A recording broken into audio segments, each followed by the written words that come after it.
కోరుట్లగడ్డపై cricket సందడి మొదలైంది. స్వర్గీయ రత్నాకర్రావు గారి జ్ఞాపకార్థం ఏర్పాటు చేసిన భారీ క్రికెట్ టోర్నమెంట్ అట్టహాసంగా ప్రారంభమైంది. అయితే ఈ వేడుకలో అందరి కళ్ళు ఒక్కరిపైనే ఉన్నాయి. ఆయనే కోరుట్ల కాంగ్రెస్ పార్టీ నియోజకవర్గ ఇన్ఛార్జ్ జువ్వాడి నర్సింగరావు.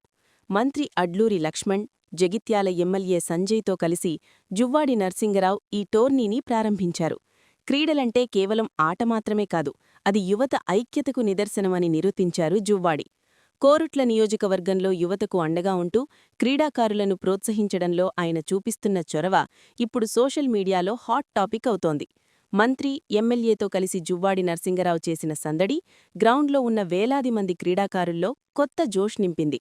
మా నాయకుడు జువ్వాడి అంటూ యువత చేసిన నినాదాలతో కోరుట్ల పట్టణం మారుమోగిపోయింది. కేవలం రాజకీయం మాత్రమే కాదు, జనాల కష్టసుఖాల్లో ఉండటమే కాకుండా ఇలాంటి క్రీడా వేడుకలను దగ్గరుండి నడిపించడం జువ్వాడి నర్సింగరావు కార్యదక్షతకు నిదర్శనం.